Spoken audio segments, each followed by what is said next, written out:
Hello again, operations management students. So the topic for this video is project crashing. So when we think about project management, we're often thinking about all of the many various tasks that are required to complete a particular grand objective. So if you think about building a home, right, that you have to do the framing before you can do the electrical, and you have to do the electrical before you can do the drywall. But can you do the landscaping before you do the kitchen cabinets? Probably those could happen simultaneously. There are things like, you can put in the home wrap to try to protect the home from the elements and do things more synchronously. So there's lots of tasks that have predecessors and successors that ultimately lead to the finished product. For these problems in the homework, we're keeping it pretty abstract. We just have tasks that are labeled just with letters, so you can imagine this process would generalize to just about anything that has a stream of tasks. For example, I can think about, we're currently in the midst of,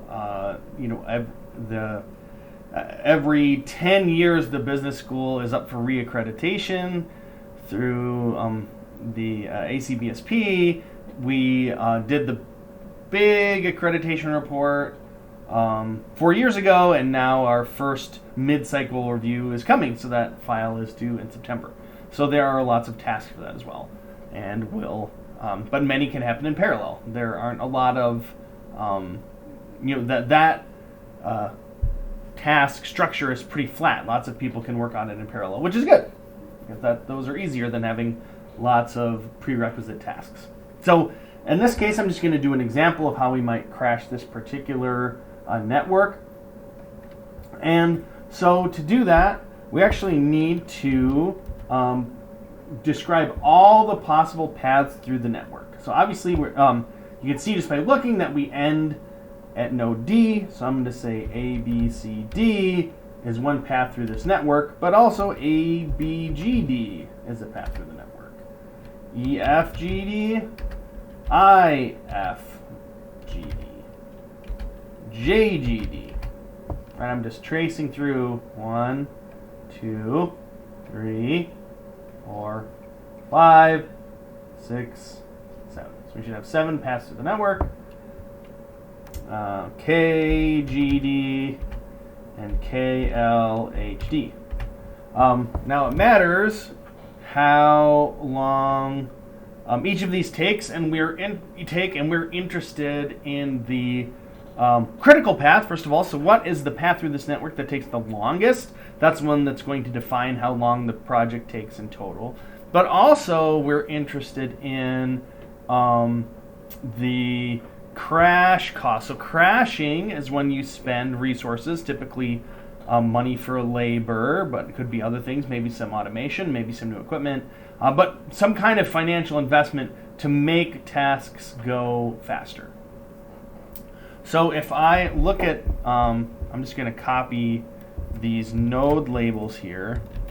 And so the first task when thinking about crashing is to identify how expensive is it to reduce a particular node by 1 unit time. So we know that A takes 7, probably hours to complete.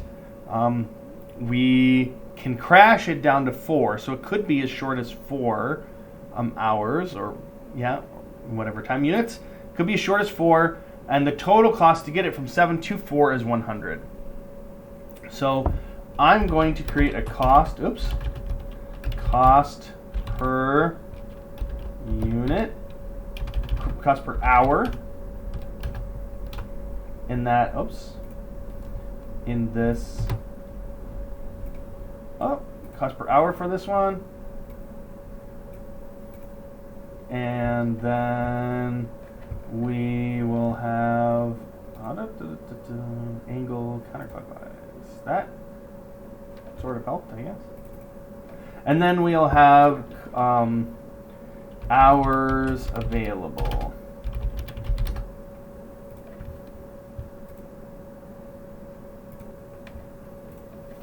All right, so the maybe I need to see, is there a left right? Does that do anything? Apparently it was left. That's suspicious. Interesting. Well, okay. So we have cost per hour. So how much does it cost to crash A? Well, we can crash A for 3 hours. Right, so I'm going to say 7 minus 4 is our total amount we can crash. And then we're going to divide by, oh sorry, it costs $100, right? $100, and then we're going to divide by the total hours we can crash and get our cost per hour. Again, $100 to get 3 hours is $33 per hour of crashing. And we can get that for everything, although, oh I see. Not all projects are crashable, so yes, these division by zeros we just don't have. We can't make it any faster. It just takes what it's going to take out of our control. So now I'll just delete these because they're not. But for these now, we will do this minus that to get our hours available.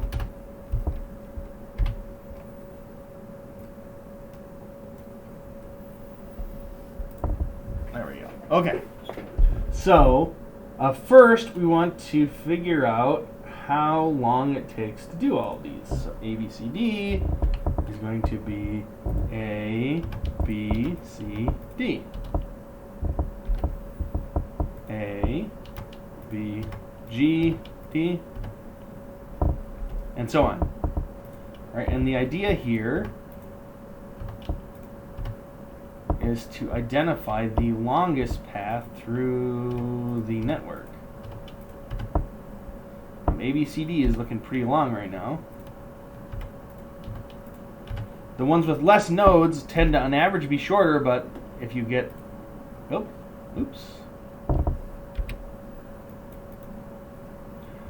K, G, D, and KLHD.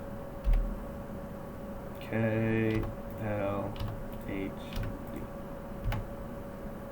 Ooh, right at the end there, we got a big long one. No kidding. K and L, so long. And unfortunately, we can't crash K. And D is really expensive. So we've got some different expenses. And right here is our critical path. And if we want to make this shorter, we can crash KLHD 6 hours before it starts to affect, right? If we crash KLHD for 4 hours, it'll take our total task time from 23 to 19, and that's still longer than the rest of these, right? So that means if we look at KLHD, we want to crash the cheapest of everything. No, right? Can't crash it. 100, 100, 300. So we will want to crash L and H as much as we can.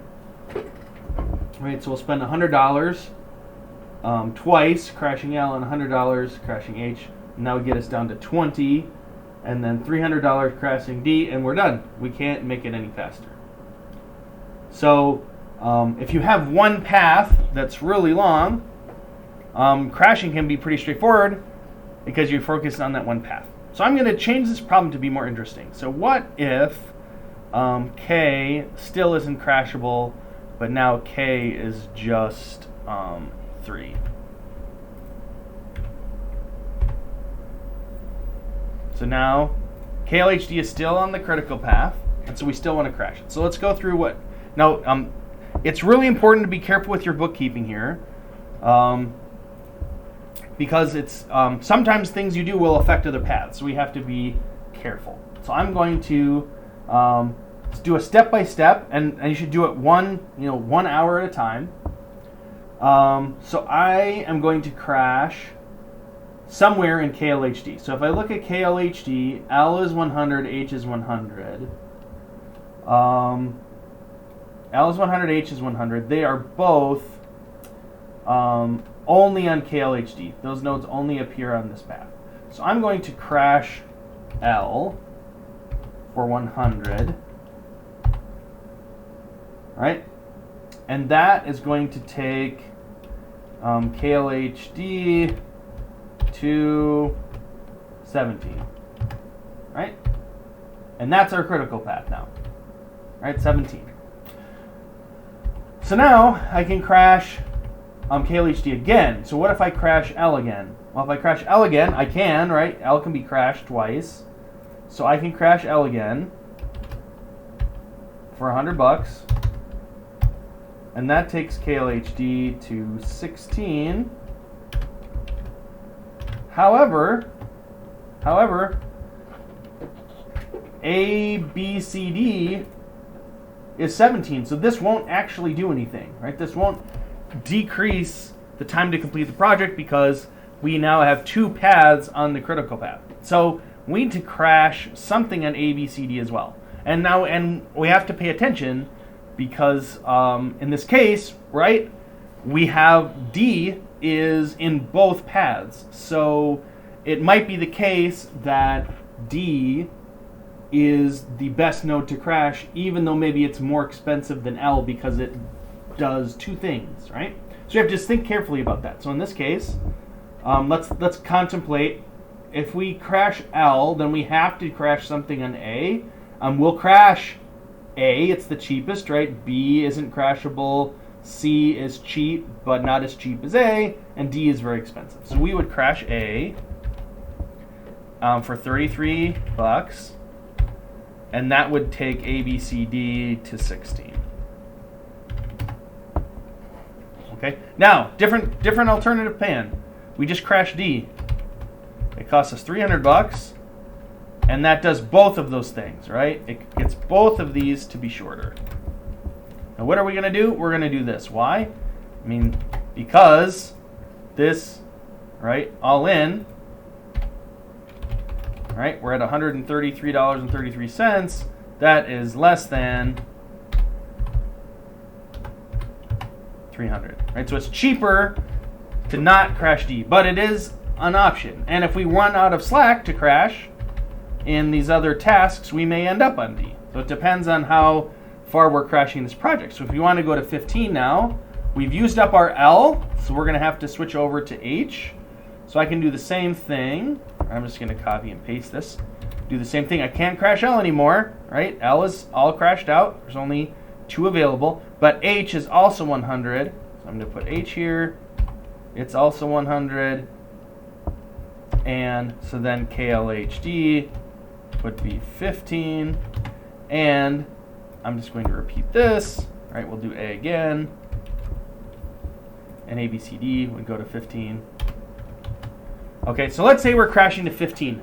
What is our all-in cost? Well, we have to include all of the money. So we spent 100 on L, and we spent 100 on L, and 33 on A, and 100 on H, and 33 on A. For a total crash cost of 366.66. That's how those work. Now notice, if we keep crashing, we're going to run out of slack in H. Also, we will start approaching IFGD. And this is kind of a general principle with project crashing. The more crashing you do, the more all of your task threads start to take equal amounts of time.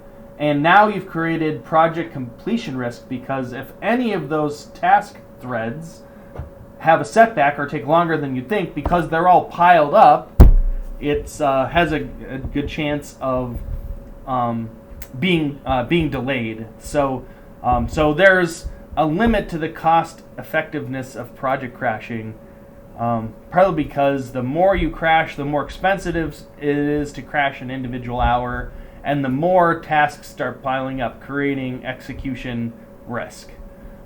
Right? If your entire critical path depends on one thread, that can lead to more predictability in outcomes. All right, so this is the kind of question you'll see on your homework. Is given a project, right, you'll give a network and you'll have some node information, and it'll say what is the total cost to get to a target time, and then you'll calculate where to spend the money to get there.